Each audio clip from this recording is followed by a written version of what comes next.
নমস্কার, সবাইকে আমার ঘরের গল্পে স্বাগতম। আশা করি আপনারা সবাই ভালো আছেন। আজ আপনাদের সাথে ভাগ করে নেব আমার একটি সাধারণ কিন্তু খুব ব্যস্ততম দিনের গল্প। আজ না সকালে ঘুম থেকে উঠতে অনেকটা দেরি হয়ে গেল, তাই সকালের কাজটাও শুরু করতে হলো তাড়াহুড়ো করে। কিন্তু প্রথমেই সকালে 1 কাপ গরম চা ছাড়া সকালটাকে শুরু করা যায় বলুন? সকালের 1 কাপ গরম চা সারাদিনের কাজের শক্তি যোগায়। তারপর রান্নাবান্নার ব্যস্ততা শুরু। প্রথমেই বরের টিফিনের জন্য রেডি করে নিলাম ভেন্ডির তরকারি।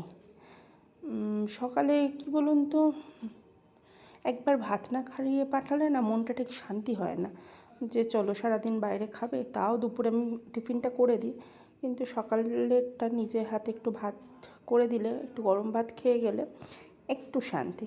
যাই হোক, সকালের ব্যস্ততার মাঝেও তৈরি করেছিলাম একটু ভেন্ডি আলুর তরকারি, আর সকালবেলা উচ্ছে আলু সিদ্ধ, যেটা উচ্ছে আলু সিদ্ধ দিয়ে আমার বর অর্ধেক ভাত খেয়ে, ওটা তো মিটে গেল প্রথম দফা রান্নাবান্না। তারপরে চললো দ্বিতীয় দফা রান্নাবান্না, মানে দুপুরবেলা রাতের বেলার জন্য একবারেই করে রাখি। তো আজকে একটু মাছ আনা হয়েছিল, তো মাছটাকে সকালই বর কর্তামশাই কাজ চলে যাওয়ার পরে ধুয়ে বেছে নিলাম। আজকে মাথাটা রান্না করব, মাছ আর রান্না করব না। তো মাছটা ভালো করে ধুয়ে নুন হলুদ মাখিয়ে এদিকে ডাল ভেজে নিচ্ছি। মাছের মাথা দিয়ে করব ডাল।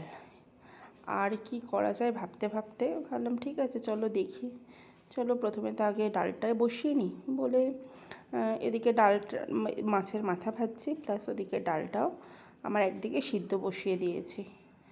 এই যে আমার ডাল সিদ্ধ প্রায় রেডি, ফুটছে। আর মাছের মাথা দিয়ে সত্যি বলতে ডালটা একটু ঘন না হলে ভালো লাগে না। আমি পার্সোনালি একটু ঘন পছন্দ করি। যাই হোক, তারপরে এই যে মাছ ভাজা, মাছের মাথা ভাজা সবই শুরু হয়েছে। তবে 1 পিস মাছও ভাজলাম, যেটা মেয়ে খাবে। মাছ ভেজে তারপরে হবে কাঁকরোল ভাজা, কারণ এগুলো রাখলে না মানে শুকিয়ে যায়, একটু টাটকা না খেলে দিনের দিন না খেলে টেস্ট হয় না। তো কাঁকরোল ভাজা, মাছের মাথা দিয়ে ডাল, রান্নার পর রান্না করেই যাচ্ছি। আর এমন সময় এমন কিছু মানে পরিস্থিতি আসে যে হয়তো এটা দিয়েই হয়ে যেত, কিন্তু না করলেও নয়, এরকম একটা ব্যাপার। তো যাই হোক, সকাল থেকে রান্নার প্রস্তুতি চলছে। এই যে আমার মাছের মাথা কষানো হচ্ছে মশলা দিয়ে। ডালটা মোটামুটি রেডিই আছে, এটা ভালো করে কষলে ডালটা দিয়ে দেবো। মোটামুটি রান্নাবান্না কাজ শেষ। জানো তো, রান্না করতে করতে একটু বাইরে বারান্দায় আসলাম। আমাদের পাড়ার বাচ্চাগুলোকে দেখি প্রায় দিনই খেলা করতে, মানে ওরা ক্রিকেট, বিকেলবেলা হলেও লুকোচুরি এটা ওটা খেলে। মানে এখনকার এই মোবাইলের যুগে এই বাচ্চাগুলো মানে এত মজা করে, আমার ভীষণ ভালো লাগে। যাই হোক, সামনে না গুরু পূর্ণিমা আছে, তো ভেবেছিলাম বাড়িতে একটু সত্যনারায়ণ দেব।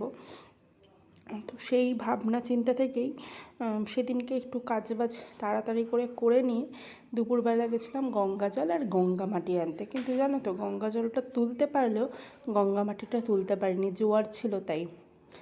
পরে অবশ্য নিয়ে এসেছে। এই যে গঙ্গা মাটি তুলে আমাদের গঙ্গার ঘাটের পাশে সারি সারি প্রতিমা বসানো, যেসব ভগবানের পুজো হয়ে গেছে।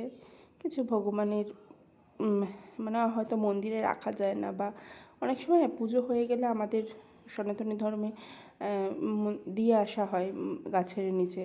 তো সেই সমস্ত দেবতারা লাইন দিয়ে দাঁড়িয়েছিল, সবাইকে প্রণাম করে এবার বাড়ির উদ্দেশ্যে রওনা দিয়েছি। সবচেয়ে মজার ব্যাপার, রেলগেট খোলা ছিল। রেলগেটটা খোলা থাকলে একটু নিশ্চিন্তা, মানে ওখানে টাইমটা নষ্ট হয় না। মেয়েটাকে বাড়িতেও রেখে এসেছি। যাই হোক, তারপরে আস্তে আস্তে বাড়িতে আসলাম। বাড়িতে এসে ভাত টাত খেয়ে একটু ঘুমিয়ে নিয়েছিলাম, সেগুলো আর তোলা হয়নি। বিকেলে ঘুম থেকে উঠে একটা ড্রাগন ফল, এই পিঙ্ক কালারেরটা মানে এত টেস্টি লাগে, আমার পার্সোনালি ভীষণ পছন্দের, আর আমি খেতেও ভীষণ ভালোবাসি। যাই হোক, মামা এনে দিয়েছিল 4টে মতো, এই আমি একটা খেয়েছি আর মেয়েকে 3টে দিয়েছিলাম। আমার ভীষণ ভালো লাগে খেতে। এই বিকেলবেলা ঘুম থেকে উঠে এটাই টিফিন করলাম, করে বেরিয়ে গেছিলাম আবার পুজোর কেনাকাটা করতে, দশকর্মার জিনিসপত্র। এই যে দশকর্মার দোকানে এসে দাদার হাতে লিস্ট ধরিয়ে দিয়েছে, এবং দাদা মিলিয়ে সমস্ত জিনিস দিচ্ছে। আমি পাশে একটা সাইডে বসেছিলাম। দশকর্মার জিনিসপত্র কিনতে কিনতে কত সুন্দর জিনিসপত্রগুলো, কালারিং, বেশ দেখেও ভালো লাগে। তারপরে কিছু কসমেটিক্সের দোকানে শ্যাম্পু সাবান এসব কেনার ছিল, সেইগুলোও মেটালাম। তারপরে বাড়ি এসে আমার সোনামণির, এই যে বাড়ি এসেছি, এটা ওর মামি ওকে পড়াচ্ছিল, তো ও খুব মজা করে পড়ছে বাবা। আর বাড়িতে এমনি পড়তে চায় না, আবার পরে কখনো, বাচ্চা মানুষ, মুডের উপরে, কোনো প্রেশার নেই, ঠিক আছে চলো। কিন্তু এই দেখো মামির সাথে কী সুন্দর খেলছে, লিখছে। তারপরে অনেক কাজের মধ্যে গেছে, রাত্রেবেলা খাওয়া দাওয়া হয়েছে, রান্নাবান্না হয়েছে, ঘুমাতে গেছি, আর কাজের ব্যস্ততায় মোবাইলটা খোলা, মানে ক্যামেরাটা অন করে যে ভিডিও করব সেই সময়টা হয় না। তো ও মামির সাথে মজা করছিল, আমিও একটু দেখলাম, দেখো কত লেখাপড়া করছে, কত কী বলছে। এইভাবে প্রায় 8:30 দিন ব্যস্ততার মধ্যে কেটেছে। ও মাঝখানে দুপুরবেলা তো গঙ্গার ঘাট থেকে এসে একটা জন্মদিন বাড়িও অ্যাটেন্ড করেছি, সেটা তো তোলাই হয়নি। যাই হোক, চলো ভালো থেকো, টাটা, গুড নাইট।